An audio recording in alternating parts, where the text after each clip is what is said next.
ഇപ്പോൾ കേന്ദ്രത്തിന് കനത്ത തിരിച്ചടി നൽകിക്കൊണ്ടാണ് ഇപ്പോൾ സുപ്രീം കോടതിയിൽ നിന്ന് വിധി വരുന്നത്. ഇലക്ട്രൽ ബോണ്ട് ഭരണഘടനാ വിരുദ്ധം എന്ന തലയിൽ റദ്ദാക്കണം എന്ന ആവശ്യം തന്നെയാണ് ഇപ്പോൾ സുപ്രീം കോടതി വിധിയിൽ ചൂണ്ടിക്കാണിച്ചിരിക്കുന്നത്. നമുക്ക് പങ്കുവയ്ക്കാനുള്ള ഏറ്റവും പുതിയ വിവരം ഇത് തന്നെയാണ്. കാരണം ഇലക്ട്രൽ ബോണ്ട് തെരഞ്ഞെടുപ്പ് കടപ്പത്രങ്ങൾ ഇറക്കുന്നത് ഭരണഘടനാ വിരുദ്ധം എന്ന് തന്നെയാണ് ഇപ്പോൾ ഒരു സന്ദേഹം ഇല്ലാതെ തന്നെ സുപ്രീം കോടതിയിൽ നിന്നും വിധി ഉണ്ടായിരിക്കുന്നത്. എല്ലാത്തരം സംഭാവനകളും ഒരുപോലെയല്ല എന്ന് ചീഫ് ജസ്റ്റിസ് എടുത്തു സൂചിപ്പിക്കുന്നു. വിദ്യാർത്ഥികളും ദിവസവേതനക്കാരും രാഷ്ട്രീയ പാർട്ടികൾക്ക് സംഭാവന നൽകുന്നുണ്ട്, അത് ശരിയാണ്. പക്ഷേ എല്ലാത്തരം സംഭാവനകളും നയ രൂപീകരണത്തെ സ്വാധീനിക്കുന്നില്ല എന്നുള്ള കാര്യം കൂടി ചൂണ്ടിക്കാണിക്കുന്നുണ്ട്. സ്വകാര്യത കാരണമാക്കി ചില ഇടപാടുകൾക്ക് സംരക്ഷണം നൽകുന്നത് അനുവദിക്കാൻ കഴിയില്ല എന്ന് തന്നെയാണ് പറഞ്ഞിരിക്കുന്നത്.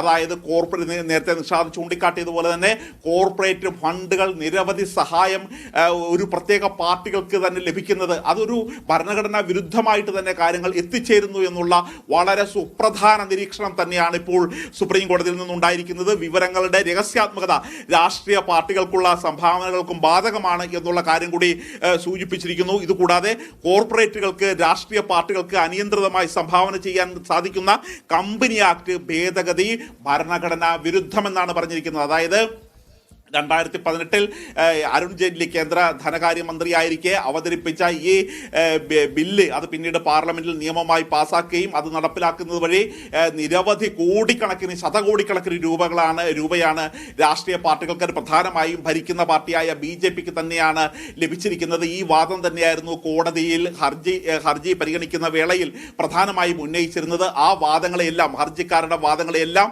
ശരിവെക്കുന്ന തരത്തിലുള്ള ഒരു തീരുമാനം തന്നെയാണ് പറഞ്ഞിരിക്കുന്നത് ഇപ്പോൾ പുറത്തു വന്നിരിക്കുന്നത്. മാത്രമല്ല ഇതിന് ഈ തരത്തിലുള്ള ഒരു വിധി ഉണ്ടാകാതിരിക്കാൻ വേണ്ടി അല്ലെങ്കിൽ പ്രതിരോധിക്കാൻ വേണ്ടി നേരത്തെ കേന്ദ്ര സർക്കാർ പറഞ്ഞിരിക്കുന്നത് സംഭാവന നൽകുന്നവരുടെ പേര് വിവരങ്ങൾ വെളിപ്പെടുത്തിയാൽ അവർ കൊടുക്കുന്ന സംഭാവന നൽകുന്ന പാർട്ടികൾക്ക് എതിരായിട്ടുള്ള പാർട്ടികൾ അധികാരത്തിൽ വന്നാൽ ഒരു പ്രതികാര നടപടി ഉണ്ടാകും, അതുകൊണ്ട് ഈ വിവരങ്ങൾ പുറത്ത് പറയാൻ കഴിയില്ല എന്ന് പറഞ്ഞാണ് ഈ വിവരങ്ങൾ മറച്ചു വെച്ചത്.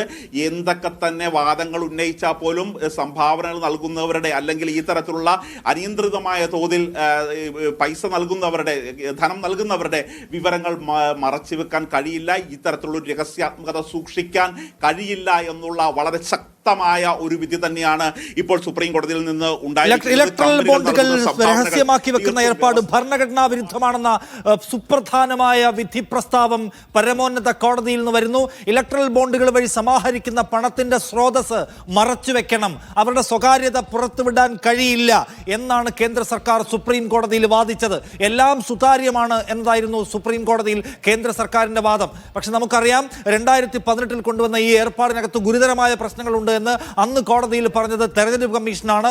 ഇന്നിപ്പോൾ തെരഞ്ഞെടുപ്പ് കമ്മീഷൻ അങ്ങനെ പറയുന്നുണ്ടെന്ന് അറിയാം. എന്തായാലും ഇത് ഗുരുതരമായ പ്രശ്നമാണെന്ന് സുപ്രീം കോടതി കണ്ടെത്തിയിരിക്കുകയാണ്. അത് മാത്രമല്ല വിവരാവകാശത്തിന്റെ പരിധിയിൽ നിന്ന് ഇലക്ട്രൽ ബോണ്ടുകളെ മാറ്റി നിർത്തുന്നത് അംഗീകരിക്കാൻ കഴിയില്ല.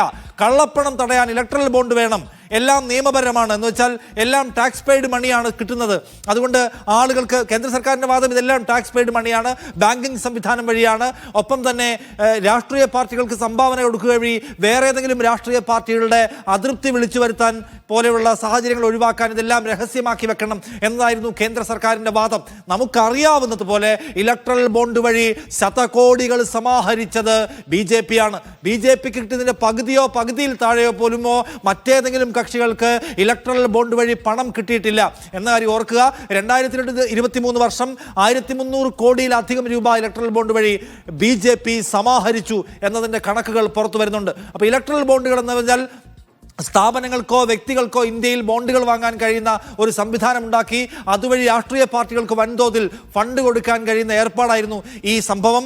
എന്തായാലും ഇതിനകത്ത് കോടതി നിർണായകമായ ചില നിരീക്ഷണങ്ങൾ നടത്തുകയാണ്. ഫൈനൽ ജഡ്ജ്മെന്റ് പൂർണ്ണമായിട്ടും വന്നോ എന്ന് അറിയില്ല. എന്നാലും ധനസുമോദ്, കോടതി ഇതിനകത്ത് പറയുന്ന ഒരു സംഗതി ഈ ഇലക്ട്രൽ ബോണ്ടുകളുടെ നിയമസാധുതയെ ഇല്ലാതാക്കുകയാണോ അതിനകത്തെ, അതോ നോംസിനെ കുറിച്ച് വ്യവസ്ഥകളെ കുറിച്ച് സംസാരിക്കുകയാണോ ഇപ്പോൾ ചെയ്യുന്നത്? ഇപ്പോൾ പ്രധാനമായും ഈ ഭൂരിപക്ഷ വിധിയുടെ അടിസ്ഥാനത്തിൽ ഇത്തരത്തിൽ ഒരു ഇലക്ട്രൽ ബോണ്ടിന് അനുമതി ഇല്ല എന്ന് തന്നെ നമുക്ക് തീർത്ത് പറയാൻ കഴിയും. ആ തരത്തിലുള്ള ഒരു വിധിയാണ് ഇപ്പോൾ ഈ സർക്കാരിന്, കേന്ദ്ര സർക്കാരിന് കനത്ത തിരിച്ചടി നൽകുന്ന സമീപകാലത്തുണ്ടായ വിധികളിൽ ഏറ്റവും ശക്തമായ വിധിയാണ് ഇപ്പോൾ സുപ്രീം കോടതിയിൽ നിന്ന് പുറത്തു വന്നുകൊണ്ടിരിക്കുന്നത്. ഇതിന് പ്രധാനമായും ചൂണ്ടിക്കാട്ടുന്നത് നിയമ ഭേദഗതി വരുന്നതിന് മുമ്പ് നഷ്ടത്തിലായ കമ്പനികൾക്ക് സംഭാവന നൽകാൻ കഴിയുമായിരുന്നില്ല. പക്ഷേ അത്തരം കമ്പനികൾ സംഭാവന നൽകുന്നതിലെ അപകടം നിയമ ഭേദഗതിയിൽ തിരിച്ചറിഞ്ഞിട്ടില്ല എന്നുള്ള കാര്യം കൂടി കൃത്യമായി ചൂണ്ടിക്കാട്ടുന്നു. ഇലക്ട്രൽ ബോണ്ടുകൾ ഭരണഘടനാ വിരുദ്ധവും വിവരാവകാശ നിയമത്തിന് എതിരുമാണെന്നുള്ള കാര്യമാണ് കൃത്യമായി ചൂണ്ടിക്കാണിച്ചിരിക്കുന്നത്. മാത്രമല്ല കള്ളപ്പണം തടയാനുള്ള ഒരു പ്രധാന ഉപാധി എന്ന തരത്തിലാണ് ഇലക്ട്രൽ ബോണ്ടുകൾ സർക്കാർ അവതരിപ്പിച്ചത്.